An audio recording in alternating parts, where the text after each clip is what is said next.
just want to go in order, I think, because we have to get on the consensus. The mics are unmuted at this time. Well, so you heard what I said. It's all good. I didn't say anything bad about anything except John. Good afternoon, everybody. I am calling the study session meeting of November 12th, 2025 to order. City Clerk, may we have roll call? Councilmember Carnevale, Here. Councilmember Lamb, Here. Councilmember Gutierrez, Here. Mayor Pro Tem Gregory, Here. Mayor Ross. I am here, thank you. Are there any changes to the study session agenda, please? There are no changes, Mayor. Thank you. And City Clerk, will you please read the statement of participation? The opportunity for members of the public to comment on items that are in the City Council's jurisdiction but not on the agenda. Because of restrictions contained in California law, the City Council may not discuss or act on any item that is not on the agenda, but may briefly respond to statements made or ask a question for clarification. The mayor may also request a brief response from staff to questions raised during public comment or request that a matter be agendized for a future meeting. Public comments will be limited to 3 minutes. If you're a member of the public and you wish to address the City Council, please complete a request to speak form available at the entrance and submit it to the City Clerk. You will be called upon at the appropriate time. If you have materials to distribute to the City Council, please do not approach them. The City Clerk will distribute all materials. We do have a couple people that would like to speak this afternoon. So we will start with, Robert McCormick.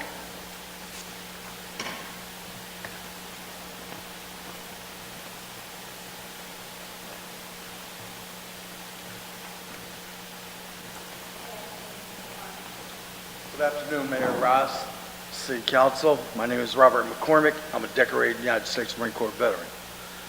My issue today is second time I am addressing the senior center inaction and irresponsible approach and response to me in reference to their security breach. When I followed up with them, they told me, you're a Marine. You can, inferring that you can handle yourself in a security situation. Absolutely ignorant, illiterate, uneducated, untrained response. Because a threat to one person is a threat to all. Security has nothing to do with one individual going toe-to-toe with anybody else.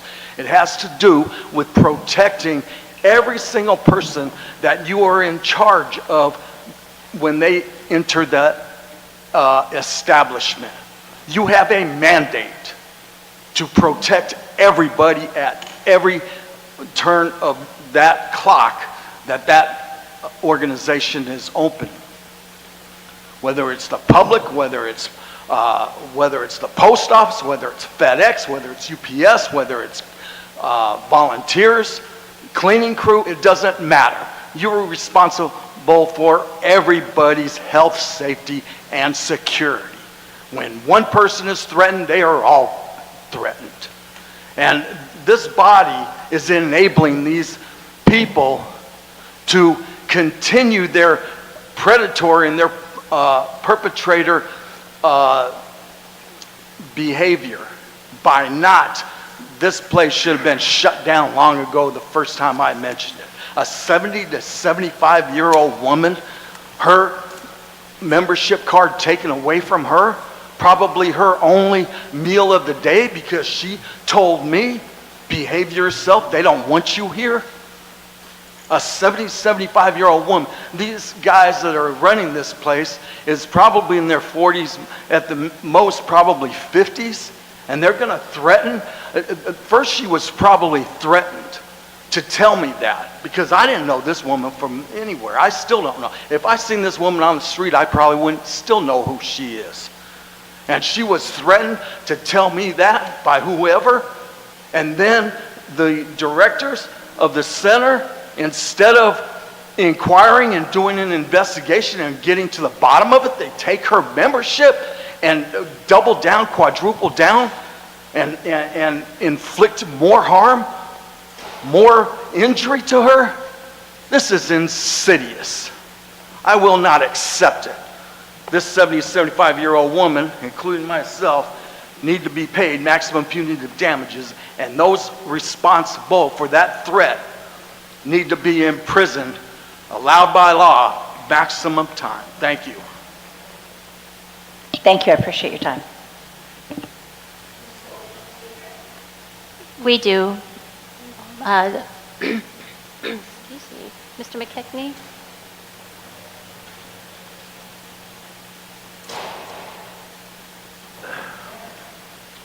How are you, sir? Well, And- I'm and Robert madam. McKechnie, former executive director of the Senior Center. And now we are the Cathedral City Peace Initiative, and I want to ask or remind you to make sure you take a look at our billboard that says Choose Peace. It's on Date Palm as you go southbound before you get to 30th, on the other side of 30th. It's on the left side. I hope you've all seen it. So, and the other reason we're here is the day before Thanksgiving, we're going to have our third or fourth gratitude event, and we're going to eat Thanksgiving pie the day before, and we're also going to share what we are grateful for, and it's really, really a totally nice event. We hope you can attend. Karen, you want to add? Thank you, Bob. Karen Riley. I work with Bob on the Peace Initiative. Yeah, a lot. So what we're also going to have at the pie eating grateful event, we're going to feature some of the artwork that was at the Peace exhibit in September. So if you missed that, you can come and see some of the artwork that we'll have on display there. And probably some of it will stay at the Senior Center. We'll be donating it to them. So hope to see you there. I want to also express my gratitude to you for the support you've given me. Mr. McKechnie, can you speak into the microphone, please, so we can get it on the Anytime that I record? talk to any of you, I just feel such support and warmth, and not that we do that much, but I mean, it's just really special to me. Makes me feel a part of things, and thank you very much. Bob, I was feeling really good about it until Karen said it was a pie eating something. It's like, what? Is it a contest? Did we go get messy? We could have a contest No. if you all came, yes. No. That would be the contest. No, yes. ma'am, no, thank you. Bye. Thanks. Thank you. The next speaker is Danny Lee. Good afternoon, Mr. Lee. Good afternoon. It was a treat the other day to see Stan Henry at the opening of the CV Link. And we talked briefly about our good old days of At Your Corner meetings. While those in-person meetings became impractical, I think the Zoom meetings held during COVID was still very useful. However, we missed an opportunity to have them recorded and put out as communication to the wider community. I would propose the city re-establish such a Zoom program, recording each session for publication. At general meetings, you each give an informative, if sometimes lengthy, description of the work you do between meetings. And while they are recorded on video, I doubt many will see it. So I also suggest you formulate those statements in writing as a kind of blog entry and post those on a new council member communications webpage that would include the Zoom meeting recordings I suggested earlier.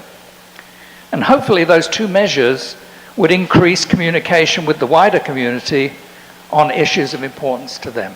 Thank you. Thank you, sir. I do not have any other request to speak forms, but if you're a member of the public and you wish to provide public comment at this time, please raise your hand. Thank you very much. I see no hands. Our next item is number 2, our study session. And study session A is city maintenance and non-city funded project presentation. Good afternoon, Mr. Carruthers. Afternoon. Is this thing crooked? I'm not facing you. Honorable Mayor, Mayor Pro Tem, fellow council members, there was a request for an informational update on this subject matter, and I'll tell you it's a good request because information is king, especially in this city and with the city council and the public, and we saw some holes here, so just to let you know, this will be a first of a semi-annual update we'll be doing on that. And that kind of falls in line with our doing our semi-annual updates for the CIP program. So we're doing a lot of projects, more than we have in the past, so we want to make sure that you're informed of all the things that are happening. So this update is going to be basically on city maintenance renovation projects and regional collaboration projects that we have no city funding. The city maintenance projects are coming to light now because with the advent or the passing of our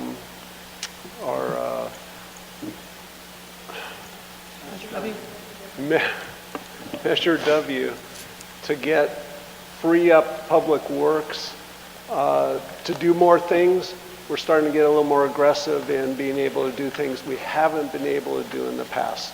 So with that disclaimer, I'm going to talk about some landscaping, lighting, and maintenance projects, median improvements, and retention basin improvements that are in dire need of getting done. And what we've been doing over the years is kind of bandage and working piecemeal on that.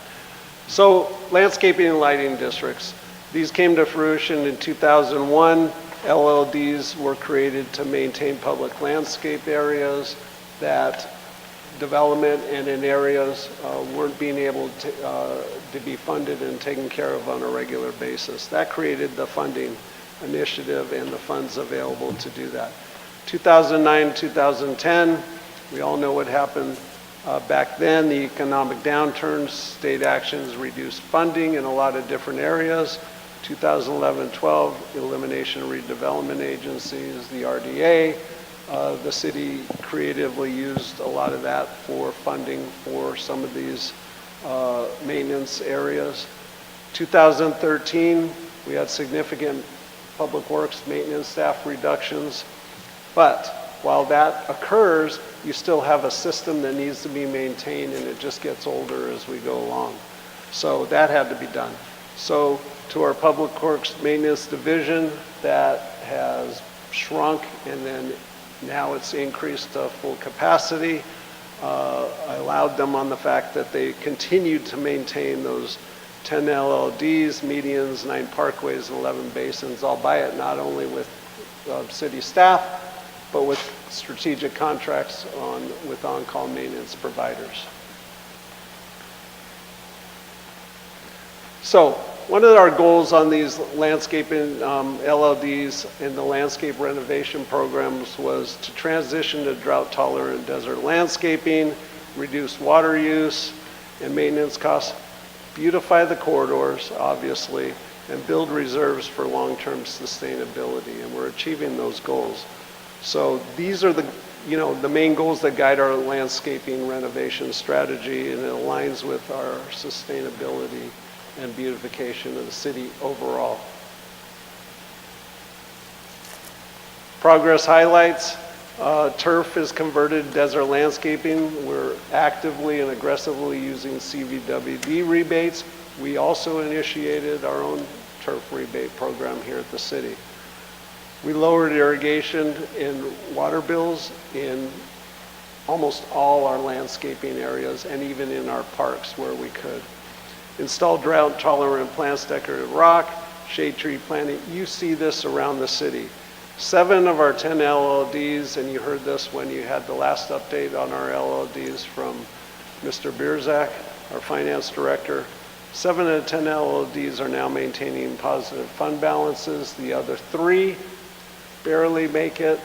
There could be some ability to increase those fund balances, but we're right on the edge.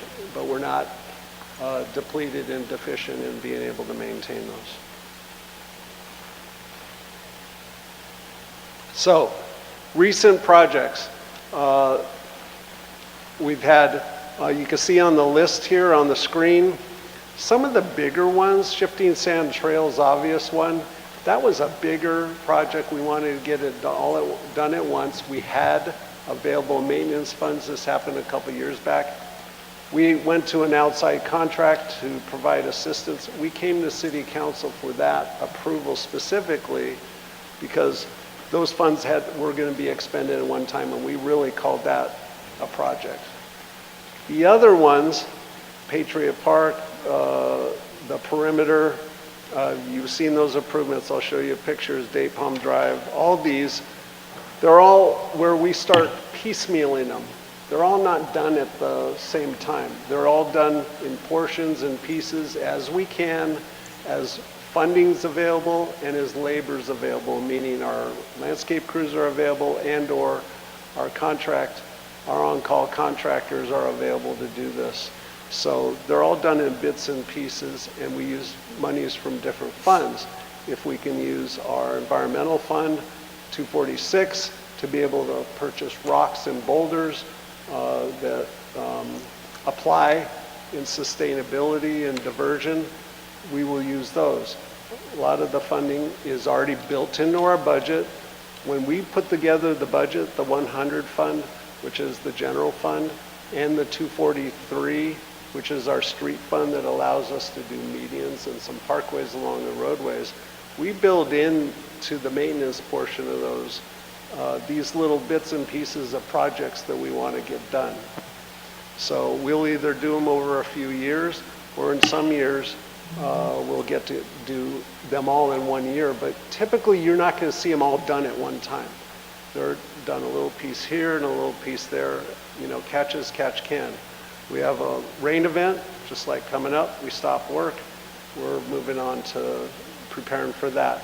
We have a blow sand event, stop work, afterwards we have to go and take care of that. So we're always responsive.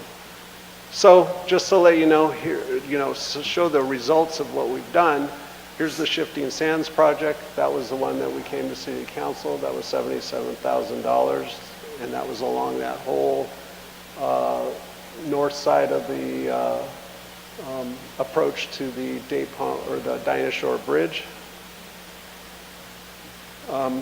Patriot Park. Got a lot of compliments on this. We reduced a lot of turf. We put a lot more sustainable rock. We're learning as we go along. The bigger rock, it locks in. We don't have to replace it over the years. We're also eliminating a lot of the smaller planting, putting in shade trees where they're applicable or where we can. Doing things a lot more shrewdly and creatively, and that's the frontage along Date Palm Drive. You can see some of the median renovations that we're doing.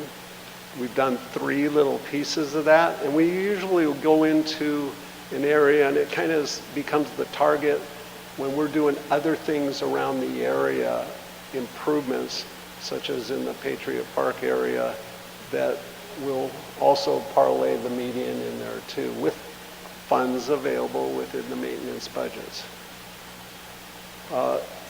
In the LLD budget, same thing. If there's funds available to be able to do some renovation to obviously impact water usage, impact maintenance, reduce the maintenance costs, you can see where our approach is. And you haven't seen any turf additions in any of these. Here's the Landau Homes, Landau Manor renovation. And there's the monument sign that we'll talk about real briefly. But the monument sign, I'll buy that I'll own, because there's miscommunication between the Public Works Department and the Engineering Department, which now we're cohesively working together, that this monument sign had been planned for years. And there's another communication item here, and that's why we want to bring these back every 6 months. So lessons learned as we move forward in progress. Back years ago with the past community development director, they had neighborhood meetings, and that was one of the things they wanted, monument signs. If funding was available within the reserves of the landscaping and lighting district. Well, obviously those reserves, they're there. Those are able to be there. The slab itself is only a $1,400 slab. Obviously there's installation costs, but right now we're looking at the buy-off of the city engineer to make sure the line of sight issue is reduced, and we're going to move that to a location that's a little better. We already have the slab, so we're opting to at least move forward with that unless someone tells us, don't do anything. John, it's not going to remain just the slab, though, is it? I mean, you're going to have some printing on it or some picture on it or something. That hasn't been done, but that's a fairly minimal cost to the whole thing. But once again, it was built into the reserves where that was able to be done. And we've been waiting years and years and years to, encumber that reserves. You got to remember, you take it as a whole. We removed 40,000 square feet of turf here. So we installed a new irrigation system with the drip irrigation. We added drought-tolerant landscaping and shade trees. And I mind you, the shade trees we put in that corridor have to be prudently put in, or not put in at all because we got power lines there. So you can't put this big canopy there because we've had some trees there that we've had to top off because of the fact that SC had a challenge with them on that corridor. And we repair and repaint the perimeter walls. And once again, we talked about the entrance monuments. So we consider this a pretty good example of water efficient landscape conversion. John, the money that was used to purchase those monument signs was from the LLD's Yes. reserves, right? Okay. Because It was actually in the maintenance budget. We haven't dipped into the reserves all that much, but what you get when you dip into the reserves to do this, you actually get savings in the upcoming years where we can look at if we actually need to maintain the LLD costs. I wouldn't say reduce the LLD costs, but basically stabilize it so you're not on edge all the time. And this was planned years and years ago. It was, and our mistake on this is things done years ago and people change in the neighborhood may not be aware of what's coming up in the future. So that's why, once again, we're going to start, at least from Public Works maintenance side, make sure that all our upcoming projects, the city council gets a view of it, and we can issue that also out to the public if needed be. So it's communication. It's about what we're doing, because Public Works has to maintain things. Things just don't get fixed automatically. They all age. Everything needs to be touched, just like our streets. They need to be maintained. So we do have upcoming projects that are what we call our wish list projects as funds are available. It looks like funds are available for some of this work here. You got La Paloma, Century Park, Cypress Retention Basin, which is a bigger project. You will see that because we're going to have to go out to a contractor to get that done. Day Palm Median, Vista Chino is on our wish list, Sungate Parkway, and you can see here's the La Paloma exterior, need of attention. Century Park, LLD 16B perimeter, same thing, gets a lot of blow sand, needs attention. Cypress Retention Basin, that whole basin is so critical to that area. It's fairly big. It needs attention in and out. We've been working internally on the banks of that. We have exterior challenges here. We did some landscaping improvements this past year on it. Like I said, it's all piecemeal. We're looking at to fix the look of these gates and fix them operationally because they're falling off their hinges. They're the original gate structures. And then what's been in our maintenance budget for a long time is you can see that little on the screen right there. There's like a little 12-inch inlet that's turning into a 14-foot inlet to allow water in there because every rainstorm this area floods, which there was no reason for it. There's no reason for it to flood because with the right size inlet, the retention basin is big enough to handle all the water going into it from the street. And then we have our main corridor coming into the city from I-10. you have Day Palm Drive median that we'd like to get to looking just like what we had over across from Patriot Park. That median improvements there as well. And then we have the Sungate corner there that's gone through a few different neighborhood, so to speak. Sungates had this area improved for a while. They turned off the water. They're not using it. It's not their dog walk. They don't use it as a dog walk anymore, or they probably do, but we're looking to harden it, so to speak, with some sustainable landscaping and make it look good, but not cause us a lot of work to do by mowing grass or anything like that. So I'm going to shift to a different subject, and then after that we can discuss whatever you like. But I'm going to talk about also non-funded projects that the city doesn't fund. And this was another question that was asked, is, and this kind of centers around the changeable message boards, message signs that are going up around the city. So CVAG, and for the public out there, this is part of the CV Sync project, which is the Coachella Valley Regional Traffic Signal Synchronization Program. CVAG's the lead agency on this regional innovative project to improve traffic operations, safety, and communications across the valley. And I'll say I read that because that's exactly what it is. It is very forward-thinking for a valley of this size and really out there in the future with the technology.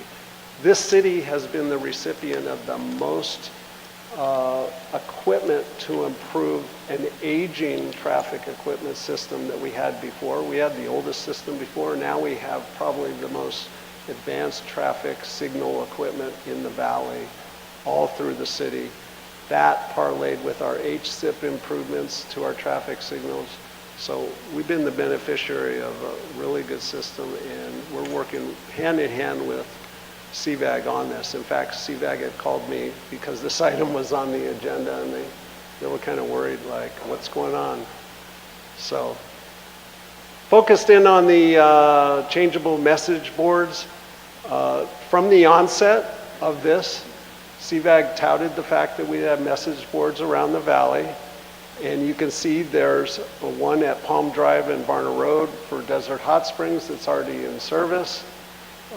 That's basically the essential communications.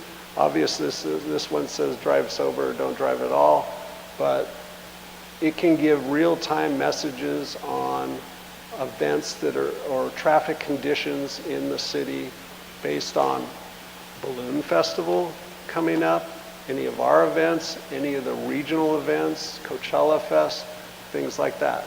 So it's an opportunity for people to get the message, and I actually, as a driver, enjoy seeing that information being passed along ahead of us. Just think of how effective this would have been on East Palm Canyon with all the construction we've had on it in Date Palm if we had these message boards there. It might have quelled a lot of phone calls that came in. So the city is going to be the recipient of 3 message board signs. Notwithstanding, I wanted another one, and I'll talk to you about an opportunity there. But East Palm Canyon Drive, Canyon Plaza, this is coming into the city from the west from Palm Springs, so you get an idea of what traffic conditions are in the city. Vista Chino and Carmela Drive, that is actually benefits crossing the wash, if the wash is closed, and going into Palm Springs along that corridor. Day Palm Drive at Adelina, that is coming off of I-10 coming south. Once again, this is fully funded and maintained by CVAG. Activation should be about 2026. Palm Springs has one activated on their Highway 111 corridor, or East Palm Canyon going out of town near Tramview Way in that area there. So, once again, I'll talk about the locations. The locations, when it was presented to staff, almost 4 years ago, we kind of identified those locations on optimum, being optimum. If it was something we did that we should have came to the city council, said, do you object or whatever, but we were of the understanding that in all the CVAG meetings, when this is all approved, message boards were kind of the package. So from a staff point, if you didn't get the message that these were coming here, we'll provide that information next time. So we can't go backwards, but we can go forward. So we're learning from all these new things that we're getting in here. Now, John, when you talk about signs, for instance, often during the windy season, if I'm traveling north on Landau and make a left to go west towards Palm Springs, very often there's no signage that reads that the Visicino is closed at the wash. And it's not until you get to pretty much the wash that you find it closed, then you have to make a U-turn, go all the way back to Dapon to get across, or either go back and run onto Ramon Road or travel back to Dapon, onto I-10, to whatever you want to go. Is there any way possible that that we get a sign that when the wash is closed? Well, there is going to be a sign going out of the city there, but it may not be as advanced as you're thinking, that it's before Landau, so you make the turn.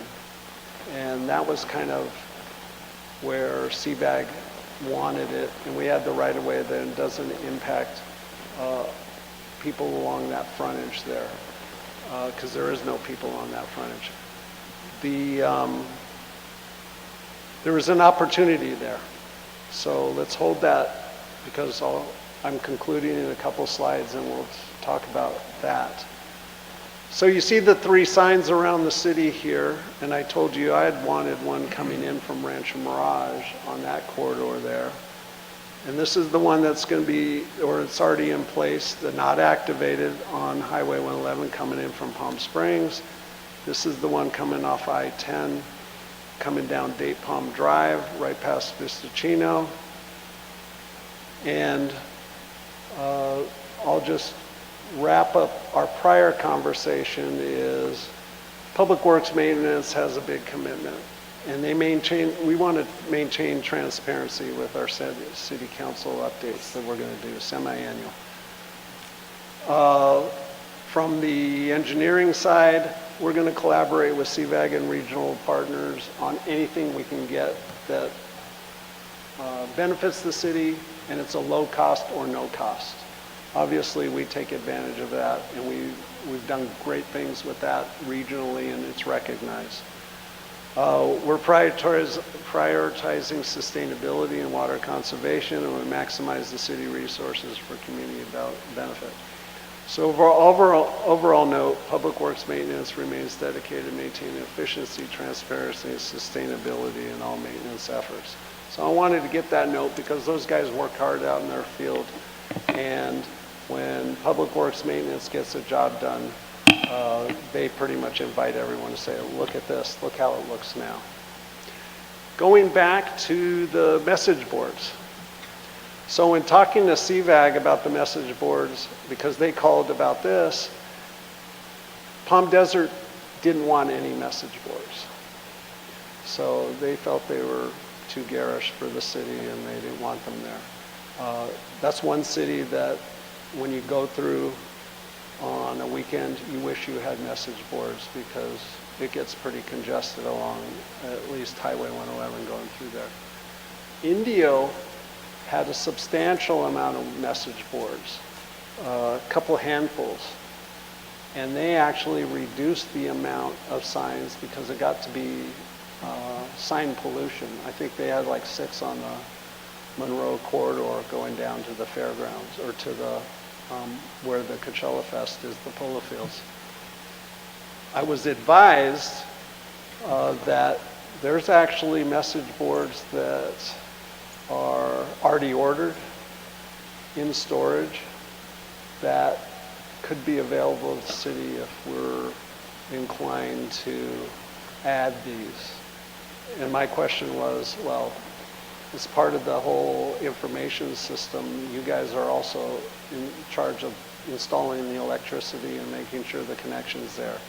And so those details have to be worked out. But if you're inclined to like the message boards and what they provide, and I think our residents do like information, because I get the phone calls and I have to give them the information, so it's right there on the roadway. There may be an opportunity for us to get some more. And so I'll kind of turn this around of, I'm not seeing any feeling that we don't like them. I'm seeing that maybe we might want some more at strategic locations to give that information to our public, but I could be wrong on that. So I'll leave that at that and send it back to you, Mayor. Thanks. And if you guys want to do a chime in on that particular thing before we go back to this, I you're certainly can welcome talk to. about message boards. Yeah. You're ready. Two subjects. I've so- been holding my comments, but not in a bad way. So as far as the message boards go, so are they exclusively for traffic conditions, those types of things? The original intent is traffic conditions. It depends on the message we want to do. So, see, in the discussions, it was, any emergency that deals with what projected traffic lane could be. closure But or- if there's other things like And then an we am- saw some things that at times they weren't being used. They talked about, drive safe, put your seatbelt on, don't use your cell phone, those types of, are they full color or are they just text? It's all text. Okay, that's probably a good thing, because I know I personally don't want them to turn into a billboard. No.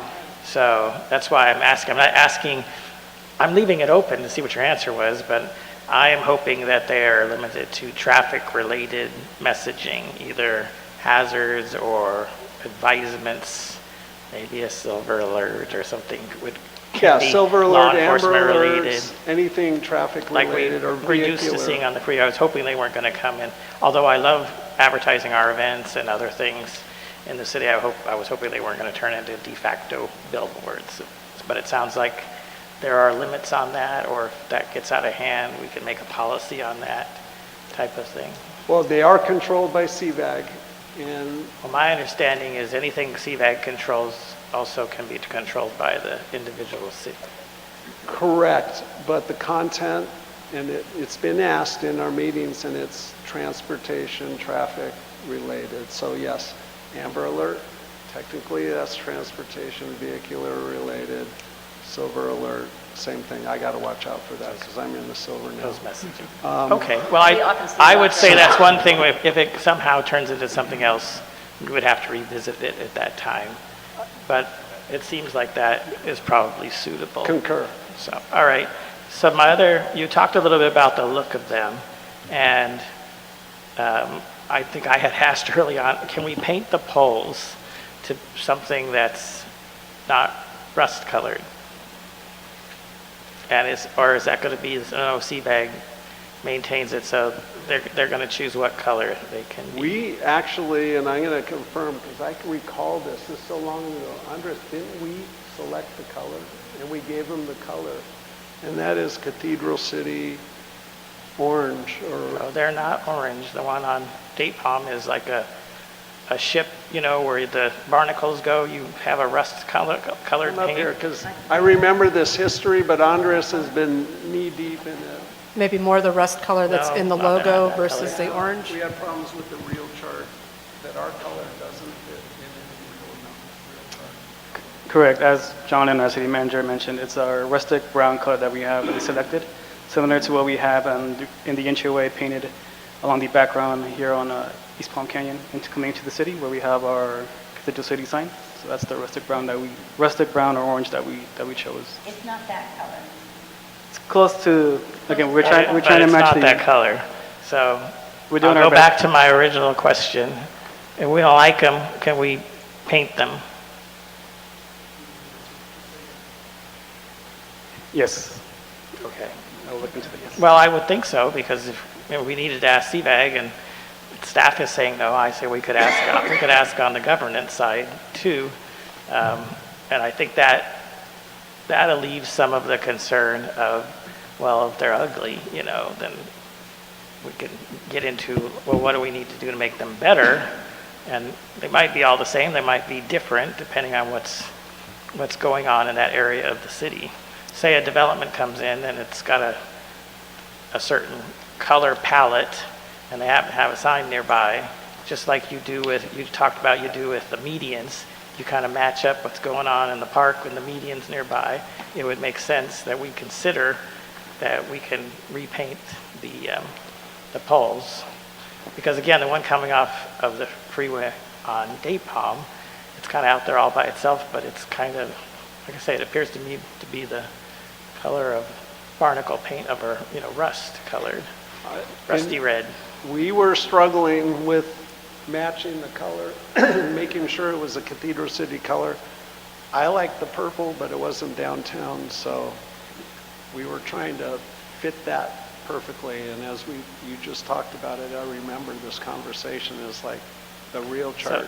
So this will go back to my only, if you want to call it a negative and you've already said it's corrected, that you learned that you need to have communication on some of these things. And so the sign, like say the sign placement on Vista Chino, as has been pointed out, it's going to be of limited value because Carmela is too far. By the time, if you're going on Vista Chino and the sign's going to tell us that there's a dust or a flooding event that closes Vista Chino, by the time you get to that sign on Carmela, it's too far because everybody now has to do a U-turn and turn around, and that is not the least bit safe, especially when there's a dust storm going on. So if there had been some discussion or even feedback from the community, I'm not saying I'm brilliant enough, I might have said, oh, that sounds good, but somebody else would have said, oh, you know what, it would be better to have it coming off the freeway on Vista Chino before you get to Landau, so people would know. And if the other one's already there, maybe that you would consider another one before. There's a La Posada back fence right there, if there's some room right there, not where the shops are. And again, that's right at the corner. You'd want it a little bit before the corner. That would be, to my thinking now, after what was brought up, that would be a good choice. Again, with a color palette that matched and was pleasant in that area. So, well, hopefully, I think that's what this whole exercise is about, how this came up. Nobody's upset that I know of that we're getting these amenities, but there are questions with them and how they could have been better, and when they just kind of show up as constructed without a lot of discussion with the council or even better with the community that's going to be affected, then we end up with something that's could be better. So let me talk, and I'll talk about the others. Do you want to talk about, or are we open to questions of everything now? Or do you have more slides? No, I'm done with the slides, but I do want you to parlay that discussion on, do you want more? But so that's where I was starting. I would say, for certainly I think coming into the city on 111 is a good idea if it would fit like you had talked about, but I think another location that makes a lot of sense is on Vista Chino westbound before you get to Landau, some suitable location where people could make the left turn there. I think that was good. The other one is okay because some people will come off Landau or come out of Vista Chino or something, so it's okay that one's at Carmela, but you really want to catch the majority of the traffic before they get to Landau. So I would suggest if you can get one installed there, that would be good, and that you make sure we're okay to paint signs, because I think as time goes along, some of these we're going to say, oh, this would be better, purple, orange, beige, whatever, You may not want to do beige, you don't want to blend so much people run into it, but something other than that, the rusty brown. We'll call it rusty brown, I won't call it rust anymore. Well, learning the lessons of the past, we'll just bring that to City Council so that you can opine on the decision. Well, I think we messed up, or we've had questions about other color choices the council makes, but at least with the many voices in there, yes, at least there'll be some agreement. So, and then when you're ready, I have some comments about the other improvements, the city improvements. I don't have any questions related to the signs. Okay. I just have a comment regarding the amount of signs. I think, I'm not opposing of them, but I believe that we have to be very selective how many additional signs we can get and where. And the only other place that I can think of that another one would be useful is somewhere south of Dayton. But I think we have to be very strategic where they are needed. That's it. And the colors, of course, it would be nice to work on the colors. I just have comments on this. I just have a question. So, we talked about the sign campaign of the Balloon Festival, and saying come and see it, but really the more important thing it can say is that there's dangers that lie ahead. And I'm curious how long that turnaround time is from when we see that there's a really bad accident ahead and we need you to turn around. How quickly can we get that up on the billboard, not on the billboard, but on the clipboard? It's going to be pretty quick. In time, I mean, it's pretty quick. You'll be a phone call 10 minutes? on an emergency.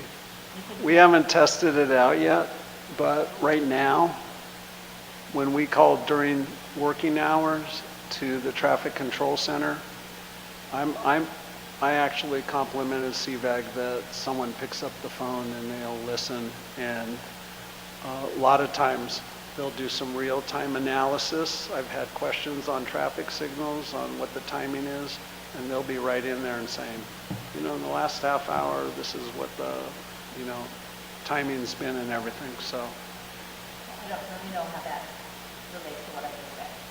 I just want to know how long approximately it's going to take from the phone call to where the information's up on the bulletin board. Because if it's 20 minutes, hell, what's the point? If it's legitimate and a phone call's made, it's a matter of them just typing it in the computer. 24 hours a day? No. After hours, it proves a little more difficult because. So in dark, when it's dark, we can't get the sign up? We'll ask that I question. mean, a lit sign seems like in darkness, I would think it's that's kind of something you would important. want to explore. So maybe the police dispatch with maybe supervisor approval or something. Again, there's got to be a way for the city to have access because it's probably all connected We'll explore through the that. web. And I'm not trying to bust your for those- chops. no. We're just trying to make That's it as actually a good, best because as the we last thing can. you want to do is have them here and then have And them then not have them being not used very function. much because it takes a day or it only is only during business hours. If they Or have not a at crash night. at night and they have to close the street for 4 hours, by the time the sun comes up and Yep. you can get with Yep. CVAG, well, the All of crash is that. all cleared, but in the meantime, you had a big snarl and there's a sign sitting right there with nothing on it. So that's a good question. Right. Your questions are good. Okay. And we're taking note of them, and we are going to ask those, so. Good, 'cause there'll be a don't- test later. All these comments and questions, we take in, because we're in our little bubble, and we're trying to get things done. And so were we going, appreciate these "Ah." external comments. so. Okay, appreciate it. So while we've got him, do we want to run around and do the maintenance, Yes, whenever you're ready. and I'm going to start this time from this end and come this way? Do you have anything to speak about on the maintenance of the plants and the Yeah, and the just plantings and the basically, landscape? John, I got to tell you, on this non-city funded projects, that's got to probably be one of the hardest jobs to do when you're planning something, you don't have any funds to do it.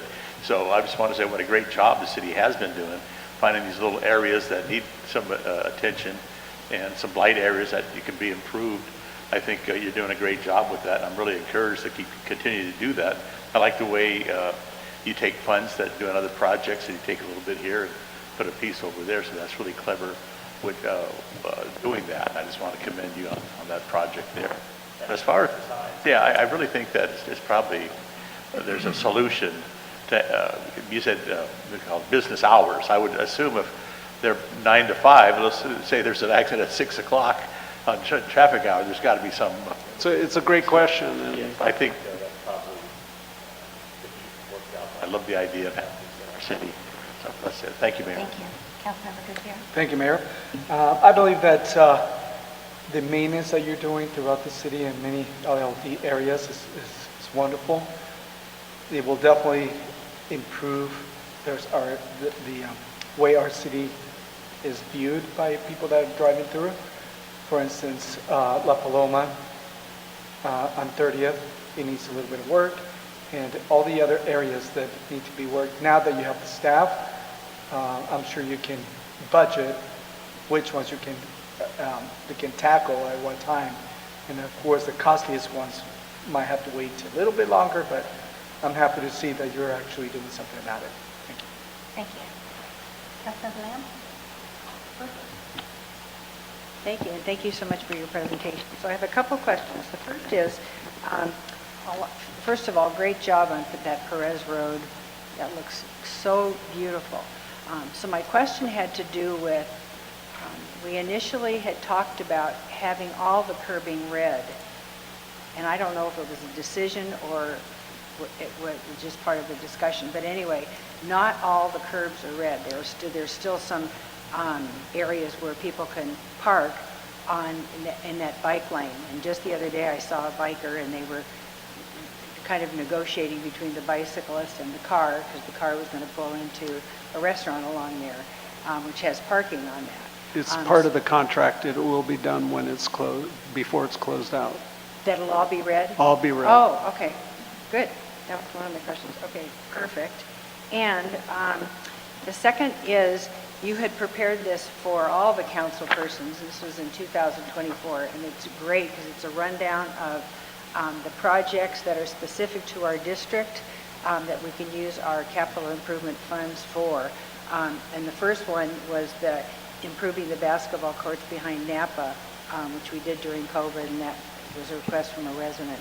But the second thing that's a top priority for me, especially going to the CV Link opening and being reminded of again, is to have the sidewalks continue along Cathedral Canyon and an ADA ramp outside of Cathedral Palms. So, my council funds, I think there's ample funds in to have that done.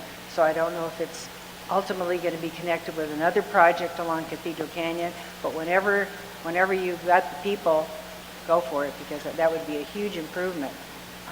We're already looking at that, and Armando's staff Oh. has already done an estimate on it. We're just short of a little funds, so we're either going to do a little smaller project, or we're going to figure out how we can parlay that into bigger to get the whole distance between Avenida Azule, Paseo de Azule, all the way to Coyote. That's that chunk that Right. doesn't have sidewalks, so Right. we're looking at that. Right. Perfect, okay. And the other thing is, the Perez improvements stopped. There's a border to it. But what is the schedule for improving the, right around where our auto center is? Because that is they do a great job in maintaining all their, our Cathedral City Auto Mall. It's just beautiful. And so to have it fantastic and signed and then all of a sudden to have it stop right for our auto center, I think that's just, that needs improvement. Understood, and we have an ATP challenge between Cathedral Canyon and about Campbell or Auto Center Drive there, because all of that area, we had proposed a bike lane in that area, but all those businesses rely on the parking on the street to be able to function, so we had to back off on that. That was probably about 6-7 years ago. As it winds around on Perez? Not the portion past, going all the way back to East Palm Canyon. Okay. So we're looking at that. Armando's actively looking at projects to improve the crossing there too, as well, for the auto dealers. Okay. The pedestrian crossing there. So we've been looking at finding some ATP funds to really improve that area. And whenever that section at Highway 111 in front with the auto center, because Margot Murphy Way, I mean, I understand we're doing lots there. College of the Desert is moving forward, and there's lots of stuff going on. So doing any improvements after that's done is probably a better time frame than trying to do it now. I understand that, but the curbs and all that could be refined and upgraded. Well, remember, council member, just that Margot Murphy Way is a private street. So once we get past the returns, that's all theirs. Right, I know that. Okay. Okay, good. And then last thing is, there's always a section, I know Councilman Carnevale and I, we went to, it was at all of us were at some League of California Cities, or I can't remember where it was, but somebody was promoting kind of funky sidewalk designs, and he said, you know what, have your logo be all roads lead to Cathedral City. And it was great. And so after that, I really started to focus on what kind of improvements for Date Palm and Cathedral Canyon. And on Date Palm, as you're going south on Date Palm, past Victoria, where they have that Smith, I think it's Smith Pike, going south. Well, it's where the new gas station is. Yes, where the new gas station is. So there's a section of their private businesses that are no longer in business. And their sidewalks are kind of overgrown with grass, and the curbs are not defined anymore. And the red for the curbing is worn off, and it just kind of looks like it needs some love. So I don't know if that's on anybody's radar. We'll write that down and Okay. focus in on it. I got that message before, so we'll look Okay. at it. We do have one business going in there where the appliance repair is Right. being converted to an auto repair shop, but okay. they're, once again, development's going to improve their frontage, but Right. you have CVW's well site in there, and then you have others that aren't necessarily improved. So we'll work with code compliance and public works maintenance and see how we can And I know, do what we can do. planting trees has been a priority, and I bank at US Bank, and so they took out the one big tree they had on Carroll Ford, and I'm not sure why. But I also wanted to comment that, and we had talked about it before, that the Amazon Delivery Center, when they had submitted our plans to the Planning Commission, and we saw them, they had these beautiful trees, mesquite trees or something, that were in the sketch to block it so it wouldn't just be a big parking lot. So now it's just a big parking lot, and there aren't any big, beautiful trees around it. So I don't know. No, good point. We'll note that, and Okay. we'll look and make sure that they didn't remove or Okay. they didn't.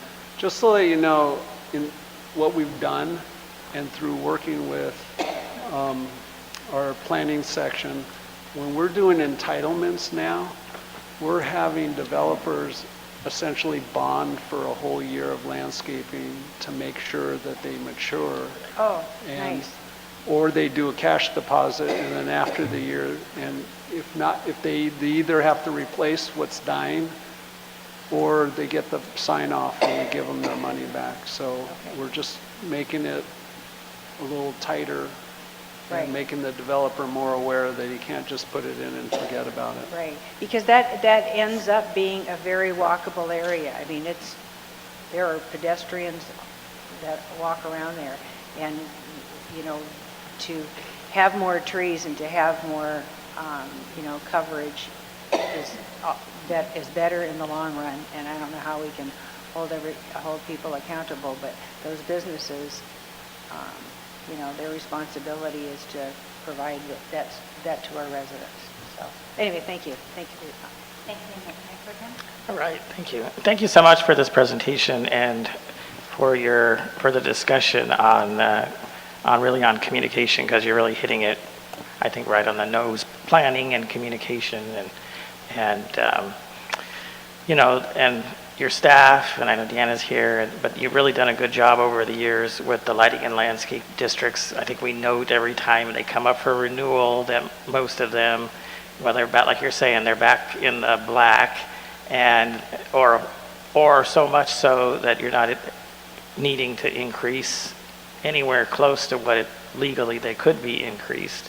So we usually try to note that, that's not by accident. That shows some hard work and forward thinking by your staff you and your staff to do that. It doesn't just happen. I mean, it's sometimes government it's easier just to, I get this much money, so I spend this much money. But he's done a great job of keeping those districts so that they're economical for the households that are there, and so they don't have to have a big tax increase. But I know this came up a little bit of a scratching the head because some of these projects, as you've pointed out, kind of showed up and not too far after our budget process, and the question came up, I remember those discussions in budget, and specifically those projects, and so I think you've answered that, so I don't need to rehash all of that. And I see that you're putting together a kind of a plan, and I applaud you for that because it appears that's what needed to be done.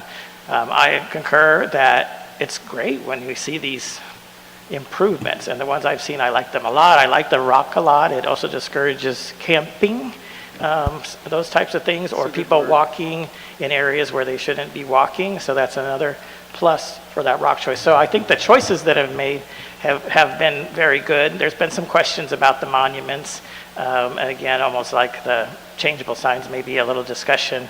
If you have discussion 10 years ago and then you move forward the project, you really should have discussion again because things change and they might not be the priorities for the city or even that neighborhood anymore, or they might be, but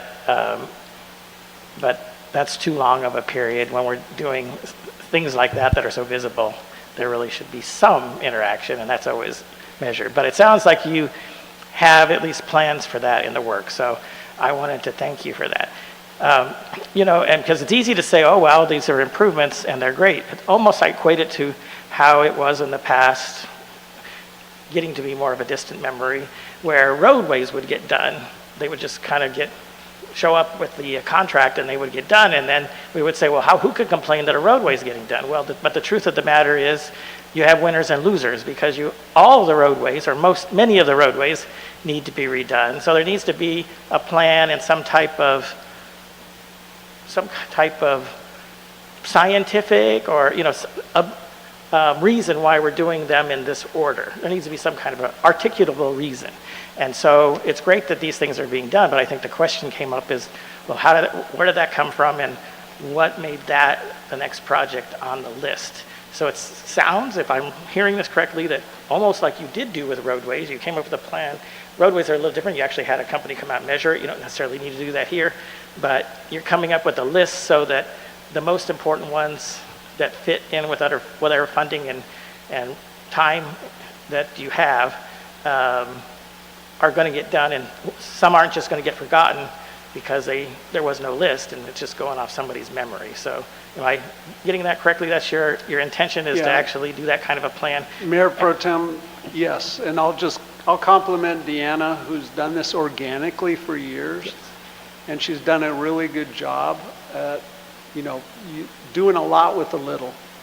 And so we continue that philosophy, and her organic list that I've been privy to for the years, it's kind of just morphed into now that we're coming out to be a lot, we've always been transparent, but we want to have this semi-annual discussion.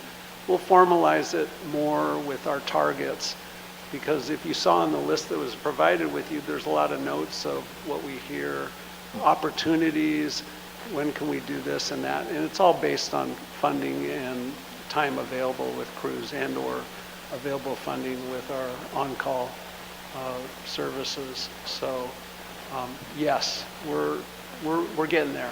Okay, well, I applaud you for that.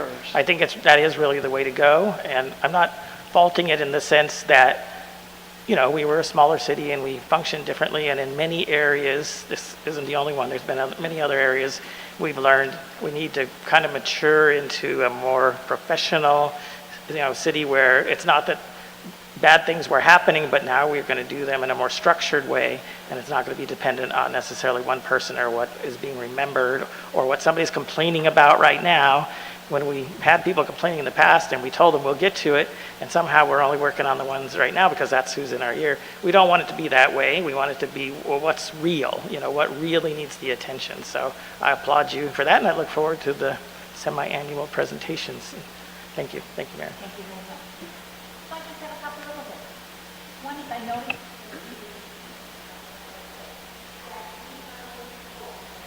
All right, beat you to it, Okay. Actually, it was Danny Lee. Thank you, Danny. So that we are looking at larger DG. Great idea. It won't blow away as much, you know, and I thought that was one of those things that you look at and you say, hey, how come we didn't do that 20 years ago? You know, and we all do that in our personal lives, so I'm certainly not throwing shade. I think that's a great idea. I also think it's a great idea to bring in drought-tolerant trees and shade trees. And I was just at the CVAG Executive Committee meeting a week and a half ago. And as happens, I don't know, biannually or something like that, that we'll have somebody come in a group that says, we have trees. So a man came in, he has 6,000 trees for the Coachella Valley and Blythe. So we have to include Blythe in our valley. And, you know, obviously we probably don't want 600 trees, but the idea is they bring them to you, the drought tolerant and the shade, in what they call tree diapers that keeps them moist, and then they will water them for the next 2 years. And if anything happens to them during those 2 years, they will replace them with new trees. And it is free of charge. Sounds like a pretty good plan. Happy to be your liaison on that with the executive committee, or we can, you know, go tandem and go talk to them. But this has come up twice now since I've been on that commission or committee, and they never use up all the trees. And it seems silly. We're talking about needing trees. They're talking about giving away trees. Let's make that happen. And thanks for the bigger DG. I think that's a great idea. Sometimes those ideas, they're just right in front of you and you just never think about it. I always think, that DG, it just blows everywhere. Well, just a little bit bigger was the answer. So thank you for your intelligence in that matter. Thanks, Sean. That's it? Thank you. That's it? I think we are in conclusion.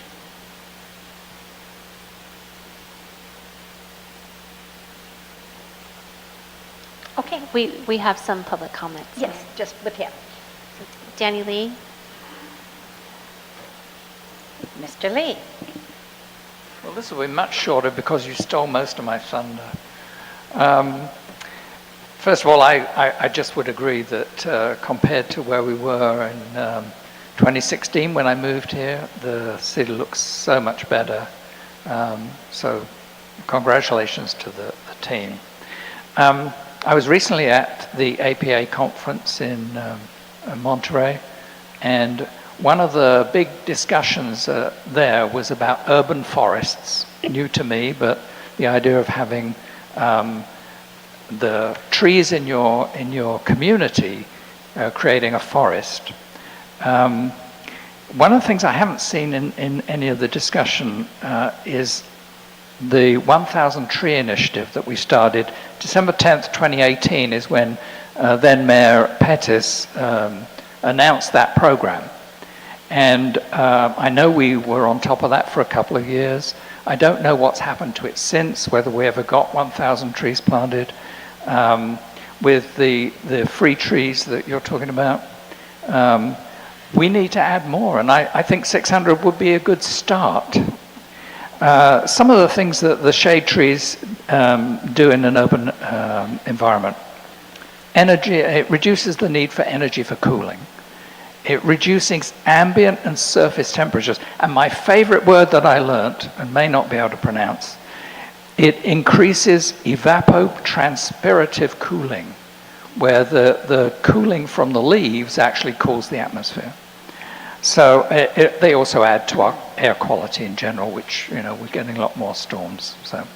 So I would just second everything you said, particularly on the trees. I think we need to look at perhaps an entire program about trees, about how we are going to improve that and set some targets for ourselves, like that 1,000 tree initiative. I don't know if we ever completed it, but maybe now we have a 6,000 tree initiative. And we look to get those in. The new development code that we're coming up with, I think, will encourage that. I was going to talk about monuments, because I came here before to talk about monuments, and I understand that that was miscommunication, whatever. Must have been more than 10 years ago, because I arrived in 2016. Nobody asked me. But we are spending $30,000 on that on just those monuments for Landau. It's a lot of funding, and if it's coming out of LLD funding, then I'm paying for it. So I like to think that that's not good use of my money. What I would have suggested, if I had been asked, is that on that arterial on Landau, and indeed on our other arterials, people looking for particular roads at night can be a real problem. And so having a lighted sign there that said Vega would be far more useful than a sign that says Landau Manor that nobody understands. That's my comments. Thank you. Thank you. I don't have any other requests to speak, but if you're a member of the public and you wish to provide public comment on this item, please raise your hand. And I don't see any hands raised, Mayor, but I also have a comment that was received, a written comment to be provided for the record per our policy, and the comment is from Sunshine Herrera, and her comments were that she thanks staff for the update and highlighted areas where she would like to see more transparency. Just to where we can't understand you. So Mayor, could we ask staff if they have any comments about trees? John, while you're here, it's not the same as a non-agenda public comment, so I know we can follow up. Real quick, we hit 5,000 trees and we stopped counting because the development boom hit right after that, and every developer was putting in trees, and we were allowed to count those as well too. And we were also in the city initiative. If we take a tree out, we're going to replace it at least. So that's very important. And plus where we can. I'm sorry. Madam City Clerk, we just couldn't understand you were breaking up. Do you want me to try again? Please. Okay, so we received one written comment for the record from Sunshine Herrera, and her comment was that she thanks staff for the update and highlighted areas where she would like to see more transparency. Thank you. Good afternoon. Good afternoon. So good afternoon, Mayor, Mayor Pro Tem, and council members. So the item I have for you this evening is a discussion of potential city charter amendments. So as part of the city's 5-year strategic plan goals, there has been an action item on the strategic plan from the council to explore and solicit public feedback on potential charter amendments, and those could include council salaries, term limits, or others. And before I go on into the rest of this, I wanted to just, for the public's purpose, talk a little bit about what a charter city is versus a general law city. So general law cities are cities that follow the state, the general laws of the state in which they are. Charter cities are allowable under the California Constitution, and they give cities the right to adopt their own charters. So this gives cities the opportunity to have more local control in how they govern. And specifically, charter cities can create their own laws and policies on municipal affairs. And that could include how we conduct local elections, what the timing is, and what the procedures are, the city council structure in terms of office, how we do public contracting, our land use and zoning, and our personnel systems. So we in 2016, effective in January of 2017, adopted a charter that outlined those practices and municipal affairs for our city. So as a council, not in a formal presentation to you, but in various conversations, there have been 3 items of potential charter amendments that have been brought up. And that have been term limits, council compensation, and going from a 5-member city council to a 4-member city council with an at-large mayor. And there could be others that have just not been talked about at this point. So a little bit about term limits, and I'm going to just kind of give some general highlights. Within the staff report, the city attorney has done sort of analysis about these different areas, so if there's any specific legal or charter questions, I'm going to defer to Eric. But in general, under our charter, it states that We don't currently have any term limits in our charter, but the city the City Council of a general law or charter city may adopt, or the residents of the city may propose by initiative, a proposal to limit or repeal a limit on the number of terms a member of the City Council may serve on, or the number of terms any elected mayor may serve. And then this occurs prospectively only, so it doesn't go back and change current council terms, but it would only be in future terms after the revision has been made. The other item that has come up has been a discussion about council compensation. And council compensation is set by Charter Sections 605 and 605.1 and is further implemented in the Cathedral City Municipal Code Section 2.04.050. And basically, the council compensation is reviewed and adjusted annually, beginning with the first pay period in July, based on the Consumer Price Index for all urban consumers, or the CPIU, for the LA, Riverside, Orange County area. The base index on which this is based was the index for December of 2015.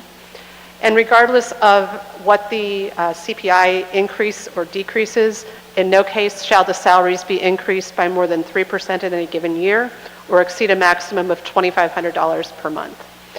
And currently, our council compensation for all council members, all 5 of you are treated the same. It is $1,453.41 per month, or $17,440.89 annually. And that is just the base compensation. The council does have other benefits that are available to you through our non-represented rules. And then the third question that has come up is whether there is any interest or desire to look at changing the composition of the council. Our charter currently provides for 5 council members elected through by-district elections without a mayor elected at large, and you currently have a process in place for rotating the mayor and mayor pro tem. To switch to an at-large mayor with 4 council districts would require a charter amendment to be submitted to the voters that would establish the at-large mayor position, that would reduce the number of council members from 5 to 4, and would redraw the district maps to accommodate the change in the number of council members elected by district. If this is a desired path that the council wishes staff to explore, we would need to conduct further analysis on this approach, including for the city attorney to assess whether there would be any vulnerability or exposure under the California Voting Rights Act by changing how our community is represented. And then also the logistics of doing this, the timing of redrawing the maps, when the new council with the at-large mayor would be seated, et cetera.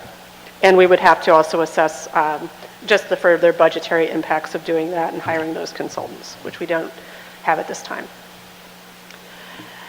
And again, these have been the only amendments that have been discussed by the council. There may be other amendments that could be considered and not yet discussed, but staff have not done any kind of an analysis and have not had any direction to do so at this time.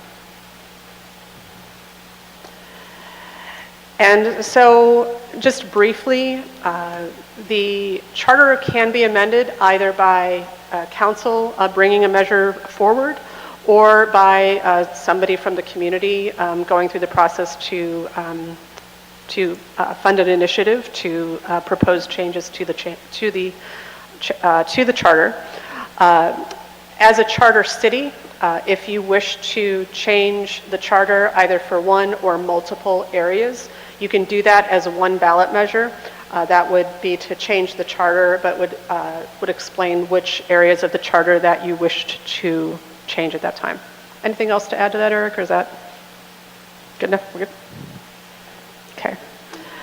So going through the process of a council-initiated charter ballot measure, it requires at least 2 public hearings, with the second being at least 30 days after the first, to be noticed at least 20 days prior to each hearing. Further, the vote on whether to submit a proposal cannot occur until 21 days after the second public hearing. And then all of that needs to culminate in a resolution that would be filed with Riverside County of the intent to have a measure on the ballot. And with the November election coming up, The latest that can be filed with the county is August 2026. They don't have the exact dates in their calendar published yet, but ideally, the city typically tries to do those kind of resolutions by June or July at the latest to make sure that there's sufficient time for the noticing with the county. So that's just a little bit in a nutshell of that. If there is a desire of the council to ask staff to research any of these, or to, if the council is desiring of putting anything on the November election, we would seek that direction so that we could start working towards that. I would say that both, and Eric, correct me, that any amendment to the charter has to be on a general election. It can't be conducted on a special election. And so I think we've had, a little bit of community comment related to some of these items. There hasn't been really a community outpouring about any desire to change the charter. So we haven't really solicited much input on this. We do have a community survey that we are going to be conducting soon. This is the survey that we've done annually, every 3 years. And if desired, we could talk with our consultant about either using that survey mechanism or maybe another survey to solicit feedback on potential charter amendments, or get that kind of feedback from the community on whether things are going well or whether there is a desire to propose any changes. And with that, I would just like to turn it back to the council for discussion and see what your thoughts are, what your interest is, and take any direction that you have on this item. Thank you. Thank you for your time and for your presentation. Councilmember Gutierrez. Thank you, Mayor. Thank you for your presentation. My first question is regarding salary compensations for council members. Now, if we were to agree to actually put that on the ballot, now, how would you actually present that to the residents? Is it going to be, are we going to actually decide what increase we'll get, or are we going to ask the residents what kind of increase is necessary? I would say that the council would have to come up with what the proposed increase would be. Yeah, I was going to say the only other way to do that would be to put a ballot measure on asking the question. That's very difficult to do. It would delay the time and push us into 2027. So the council would have to have its own proposal as to what that compensation should be. Oh, would that, or can we ask residents to give council the authority to actually come up with that compensation? So a charter amendment that would give... You could do a charter amendment to take out your provision from the charter right now, but that would put you back under state law, which would govern you to a certain percentage of 5% per year. You can modify the existing compensation section that you have in any way that you want to, because you're a charter city now, but you'd have to actually propose something for the constituency to vote on. Yeah. That particular subject I'm very interested in, not for me while I'm in council, but for future councils. Like I mentioned before, we do have lots of really intelligent residents that are willing to serve and could serve really well in this here at the diocese. The problem is financially there's no way they can do it. The only way we're able to do it is because we're either okay financially, we're retired, or we're self-employed. And if someone that actually has bills and has to have a job, there's no way, or it will be very difficult for them to serve as a council member. Yeah, correct. The state, in its amendments to the general law, actually cited that fact to say that council compensation was actually too low. Sorry, new microphone. Was actually at too low of a level for somebody who was going to have their job be that. You just couldn't make a living do it. You'd have to sacrifice. You'd have to have a two-person family, which in the state's view diminished people's opportunity to actually have this position. So there is some logic behind increasing the salary to make it a livable wage so that somebody could do the job instead of having to work all of the time and just do it on a side or be retired or something of that nature. What is considered a livable wage? That I can't say. I know that your current salary is under the It's not minimum a wage livable level, wage. so. We don't do it for the money. So that's one item. The other item regarding term limits, I also have brought that up, that we can talk about it. And I say, term limits we can serve as council members for 10 terms. That's 40 years. I believe that we have to have some kind of term limits with a break. And I believe that if we can talk about possibly 4 limits and a break in between, and then they can serve another 2 or another 4 terms, that's fine. But I believe that we need to, I believe that after a certain time, we get disconnected from the public, and we no longer have that connection, that if we go back into the real world, you can say, we can come up with new ideas, new ways to serve. So I believe that we should talk about it and consider that. Councilmember, were you saying 4 years or 4 terms? 4 terms. So 16 years. Correct. Well, that will be, that's a conversation. Yeah. Okay. It can be 3 terms, and of course, that will not be implemented pretty much until we're all gone from here. But I believe that how many terms can we serve before we take a break? And at least a 1-term break, meaning 4 years off, and then serve again. And how long can we serve after that? That's to be discussed. But I believe that I did not agree entirely in the past and having longevity here at City Council, but as I've been in City Council, I do believe that it is important to have a little bit of longevity serving as a council member. But how much is enough to give someone an opportunity for new minds to serve and bring new ideas? So that's the other one. Now regarding mayor to be voted at large or be rotated, I think that we're doing a great job having that rotated. I think that serves the purpose. Very few residents have brought that up to me. Why don't we do that? But I believe that what we're doing is serving the residents of our cathedral city well. And that's all I can say. Thank you. Councilmember Carnevale. Thank you. Well, I'm going to start off agreeing with Councilmember Gutierrez on at-large mayor. I think it's a good policy how we rotate this. Everyone on this council has been mayor, and it gives them time to gives each council member the time, the knowledge to be prepared for the position, because it is difficult, it is time-consuming, and I think it's a good process. So that's about as far as I'm going to agree with you. Okay, because I'm really thinking about term limits, and if I think that is the voters' right to choose who they want in their district. If a candidate, if a council member is doing well and progressing and making the right choices, correcting any wrongs, then why should he or she not be should be limited to perform that?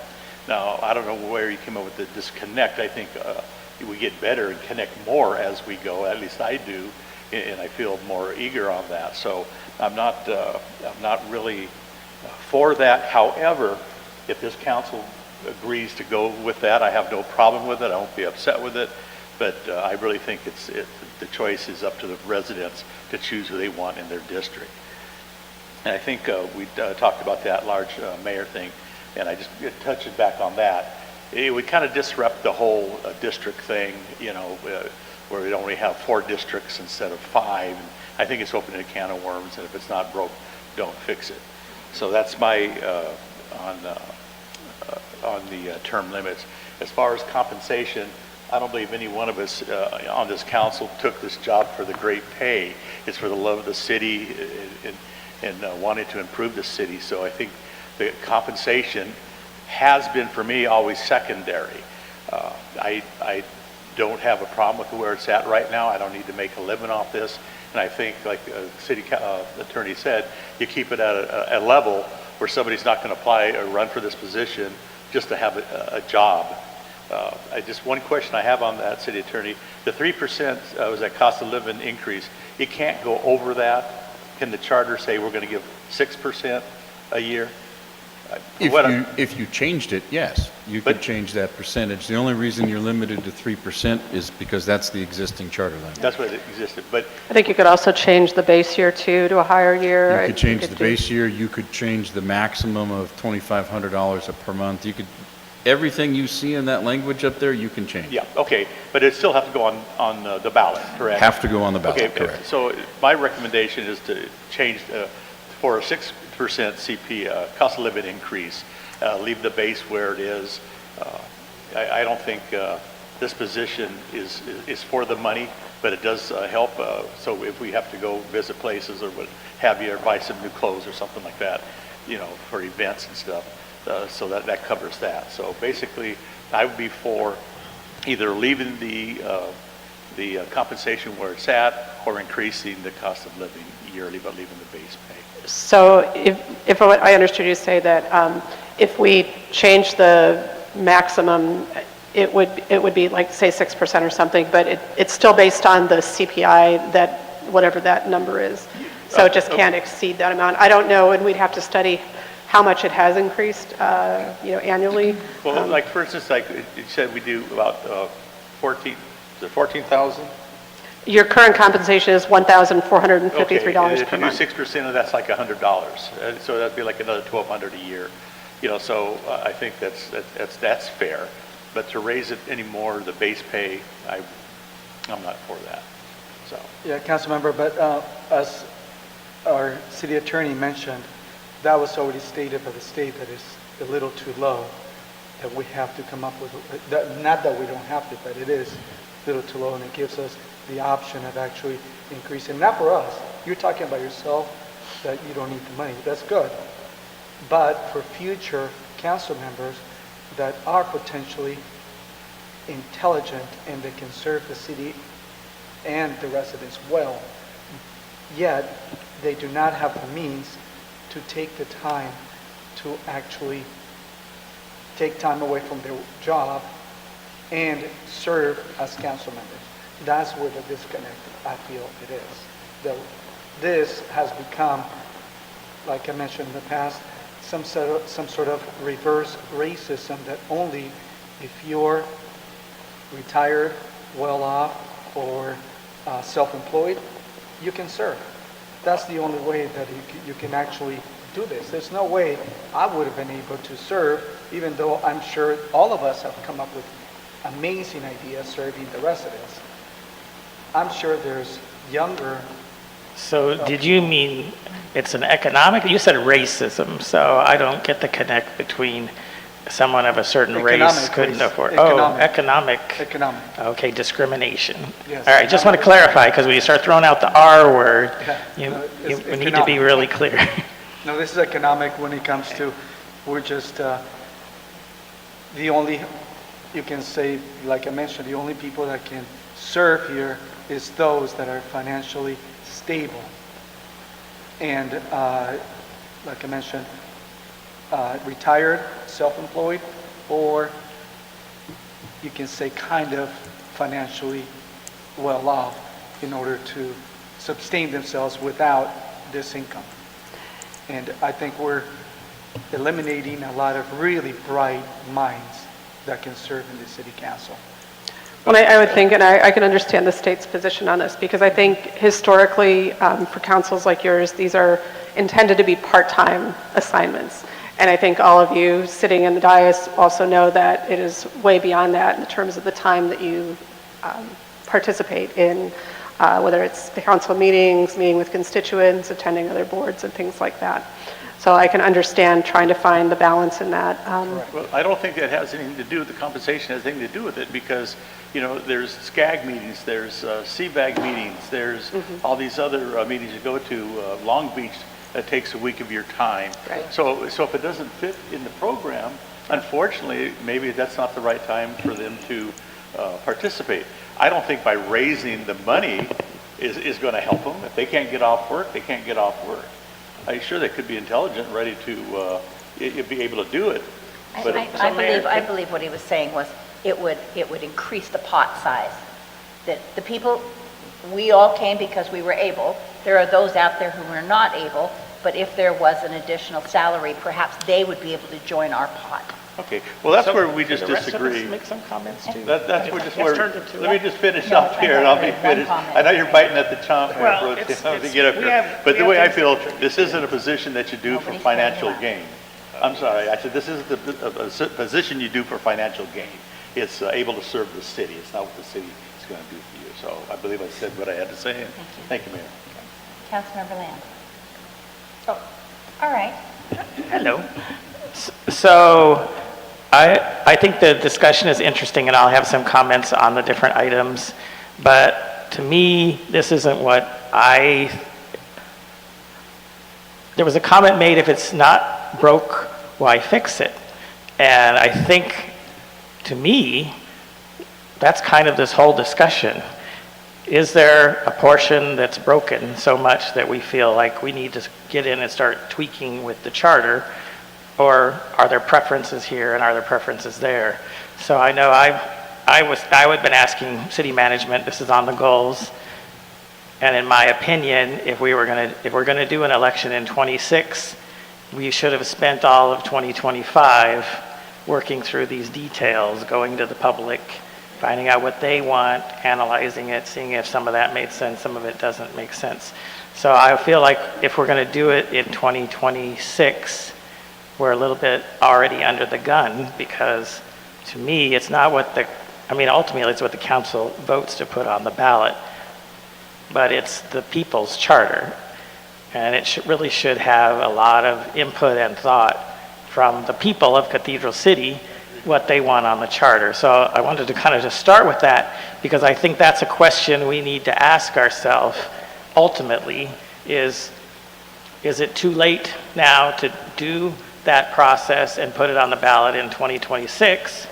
Or should we kick it down the road? It seems dumb to do it in 2026 if it can't go on in 2027. Maybe this is something we should plan for 2027 and spend the whole year, start the process. You can start it at the end of 2026 and spend the whole year doing that, so that before the election, everyone will have had their chance to say. Because I think these are some of the what staff has identified are some of the things that come up. And some of them may not be a good idea. All of them probably have pluses and minuses.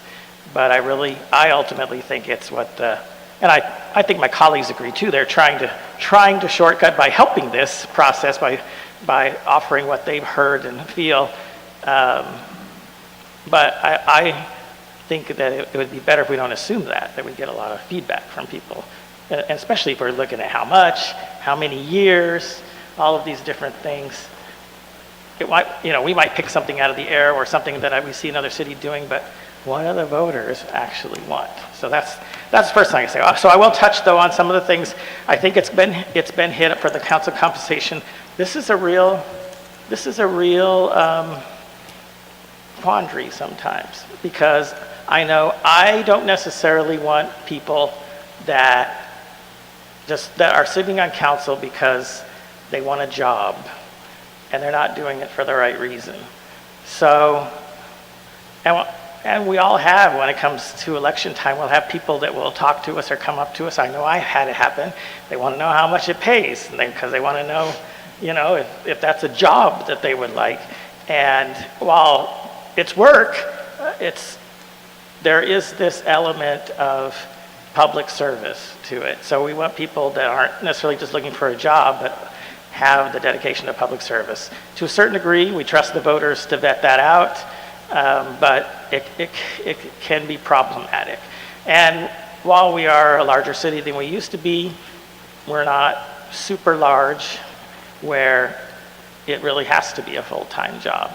So, but the other part of that is, of course, you do want people to be able to serve, and you do want some kind of reasonable compensation for the job. I tell people, they'll say, how much do you make? I say, well, at the end of the day, the benefits are nice, but you don't really make any money because you end up spending a little money here and there, and you are asked to donate, personally donate a lot. So if you really added that all up, I try not to look at that too closely because I probably lose money, but if you added that all up, you know, and maybe you buy a sign here and you donate here, and then you know, even if you might buy into other events that you might not normally, but they're good partners with the city, you probably lose money. Some of the benefits are nice. We get to go represent the city sometimes on things that are pleasant and that, you know, that we learn a lot from. So that's a good question. Now, the question is what's a reasonable pay and what's a reasonable percentage? I think that's the kind of thing you can ask the public. What do you think? Do you think it should be start at like the average of what a person in Cathedral City makes and then get a CPI from that? I think there are some things, again, that if you spend the time and do it, you can get some things back. Now, you're going to get extremes on both ends. We expect that. We all are on social media. So we know there's going to be people that are going to, you don't deserve anything, and there's going to be some people that say, well, I would like the job, and it should be, you know, $100,000, $200,000 a year or something crazy. You're an executive like in charge of a company, and executives in charge of companies get $200,000. You're going to get all these kind of extremes, but at least you'll have feedback, and I think that, to me, that's a good starting point. See if we're going to put that question. How much do you think, and you know, how much do you think an increase, a reasonable capping? Should it just be the CPI, whatever the CPI is? If the CPI is 0.2%, or what the people out there are getting, you know, you look, there's all kinds of data out there as well. What's the average raise, you know, last year? You could do it like that. There's a lot of things you could do. So that's why I say I'm not prepared and wouldn't necessarily support us just picking a number out of the air. I think, though, that, you know, we can do some studies and find out.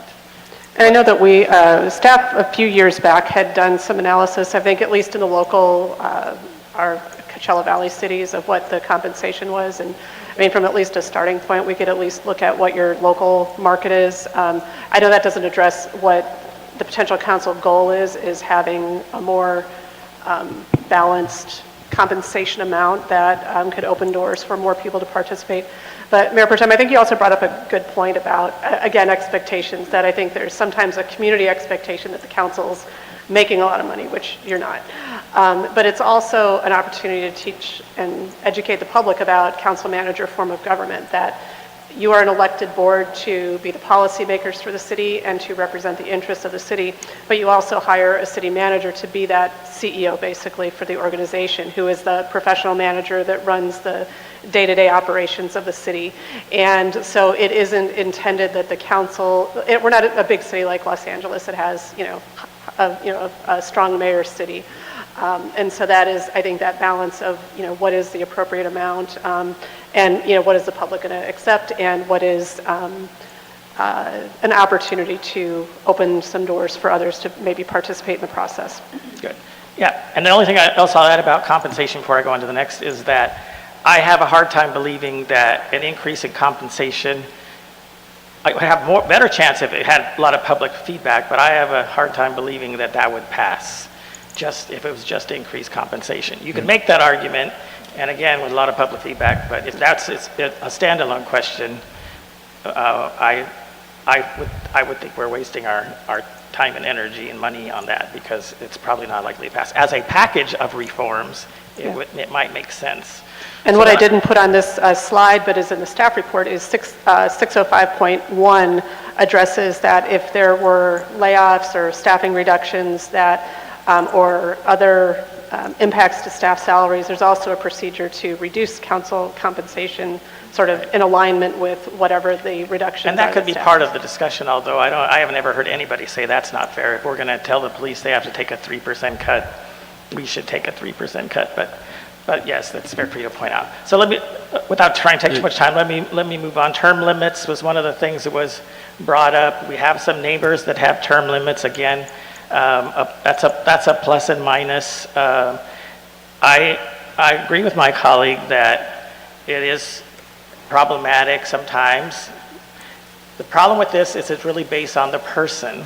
If somebody is very community-oriented, one could argue there is no big issue with them being term limited. But if somebody's very politically oriented, then sometimes it's very problematic if they're on council for a long time and they're using it for some type of political reason and they have a strong donor base, and so they're able to put on a very expensive re-election campaign, but they're not necessarily community oriented. So I think a lot of times that's why term limits come up, because it's supposed to prevent somebody from turning it into a career, because then it's power corrupts, absolute power corrupts absolutely, is an old term, that once they establish a strong power base, it is very difficult for there not to be some corruption in there. So I'm not saying that happens with everybody, but it's just kind of an old axiom that is in there. So I think term limits are supported by a lot of people for that very reason. And so, but again, I think if that's something that the public wants, they should tell us and they should articulate, and the arguments can be made, and then we can settle on a proposal as part of a package. So the mayor and council, I know the initial is, oh no, we can't do that, but that is one of the things that is brought up a lot, is like, well, why do you have 5 council members and they're each elected by district and nobody is elected by the city whole except for the treasurer, who has very limited duties in our city. So why didn't it go to 4 when it was originally drawn? Why wasn't it 4 council members and an elected mayor? And then every 2 years I could elect a mayor. I would have somebody to vote for in the election as far as city, and then every 4 years I would have if the mayor, assuming the mayor was a 2-year term like it used to be, then I would have my own district member and a mayor to elect. It would make the mayor more accountable to the whole city instead of just the district. So that's always been the argument. But again, I think we need to hear from the people. Is that what you really want? We need to maybe as far as that, educate what that means. As far as the difficulties with that, my feeling on that is if you were going to do it, you would pass it when you passed it, but it wouldn't take effect till the next redistricting when you were going to do it anyways. Because in 2032, the 2030 there's going to be a census. In 2032, there's going to be a redistricting anyways. So it would be that kind of thing that you passed. Everybody would know about it. Council members would know about it. If they're running, they would know about it. It could go in so that, like we do now, 2 districts were done and 2 districts were done the next, and it could take effect. So I don't see that as an issue. I mean, it's fair to bring it up, because if we wanted to do it now and we wanted to take effect immediately, that would be very difficult because of all the steps you have to go through, and it would cut people's terms short potentially, and all this kind of things that are already in effect or that they're running for coming up. But I think if the people really want it and you did it so it took effect at the next redistricting, it could be something that's very logically done and not cause a lot of extra expense. There would have to be a lot of discussion and a lot of, but that happens anyways with the redistricting. So I don't think that that's undoable. So I just want to also throw out, there are some other language cleanups. We've got a little weird thing in the charter. This is just for example, but I think we would all have to read the whole charter. We could probably see a few little weird things in there. We got one little weird thing that I think is weird. I think it was well-intentioned when everybody was elected at large, that says that if a council member is elected and they somehow vacate their seat within the first 6 months, the next highest vote getter gets the seat. I know that always scares me, because if I get elected, I feel like I got to watch over my shoulder because I'm being hunted by the second highest vote getter or their friends. And we have had some weird things happen where somebody gets elected, usually in a politically active district, and next thing you know, somebody is coming out of the woodwork and making some weird accusation, and trying to get them to resign or trying to get them removed. And sometimes you have a primary candidate that's been in office for a while, perhaps, and then you have somebody that is not have the best interests of the city at mind also run just for fun, throw their name in the hat, and then primary might get 70% and the other one might get 12%. But if that primary, something happens to them in that first 6 months, guess who automatically gets the seat? And we don't have any provision to challenge that. So that's an example. If we're going to do a charter cleanup of a that I really think's to me rethought. There might be something in there, maybe if it's a close election and the second one gets at least 40% of the vote, then they could get seated or something like this. But I think the way we have it worded right now is odd, and it opens us up to having some very bad consequences. So that's an example of some other charter amendments. But again, I think that this should be done in a very logical way, and that means we probably would have to take some time to do it. So I think that's where the council really needs to say, are we in a position right now in November of 2025 to start this process and have it finished by June or July? Or is it really too late? We should have, and we can point fingers as to all that, should have done this from the beginning of 2025 and really kind of be finalizing that process here or the first part of the year. So if that's the thing, then we should probably start at the end of 2026, use 2027 to do that, and then with a plan of a charter cleanup is what I would call it, which would include all of these things on the ballot in 2028. So that's kind of my suggestion. And that would be able, the residents to look at the charter, read, and maybe bring some things up that we overlooked. Have some hearings, maybe have some town halls if it got serious enough. I like it. That kind of thing, and spend the time to do it where everybody has their voice in there. Thank you. Thank you. I'm going to try to keep this quick because we're going to head into closed session. I probably am the one person here who says I think having a mayor is a good idea. And the reason I say that is I can see the two mayors that are in our Coachella Valley, and they are invited to executive committees more often than any of us are. They are asked to go speak with Raul Ruiz or Ochabo because they're interested in the mayor's opinion on that, and they are able to be that front person for the city. I love that we do that now. I love being that. But I also think it's in the best interest of the city to have that one person who becomes elevated amongst with the other mayors, the other leaders of the city. They're more likely to be invited. They're more likely to be included. Their opinions are going to be more likely asked about than to come to council members to ask those questions. And for those reasons, I think there's a benefit in having, one supreme leader. Now, I don't know what you call supreme leader, stupid, but you know what I'm saying. One person who can represent us. We represent ourselves really well, but there are times, and I've seen these executives and senatorial committees, and as I said, I've seen people who Raul Ruiz reaches out to, and he reaches out to mayors.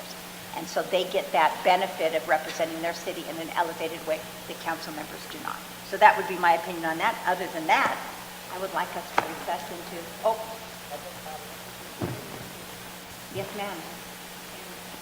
And thank you for this presentation, and this is a fabulous discussion.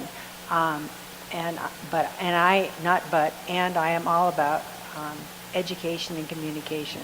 And I really concur with Mayor Pro Tem Gregory in that these are major issues that impact us, the community, and it takes long-term education. And Danny was talking about, having City Hall at your corner and Zoom meetings and ways to elevate the knowledge base of our residents. Many of us, we still get asked. Somebody said to me, "Oh, is Mark Carnevale still mayor?" And I said, "Well, no, we are a charter city, and they run off and go buy grocery items at Trader Joe's." I mean, they lose interest, so they don't understand it either. So to make big sweeping changes that are ultimately going to impact them, whether they're big and sweeping, I don't know. But that takes communication and having just a Discover Cathedral City overview paragraph about what a charter city is and that we are a charter city. Just baby steps in reinvigorating the interest in what a charter city is to our community is paramount, and trying to make decisions now for November, forget it. This is a long-term process. So, anyway, thank you. Okay. So you have a follow-up? Okay, no, but you mentioned you had a follow-up. Okay, do we have anybody in the public who would like to speak on this? So I do have one comment that was received, a written comment from Sunshine Herrera expressing her concern with a charter amendment. And then Mr. Danny Lee would also like to provide comments on this item.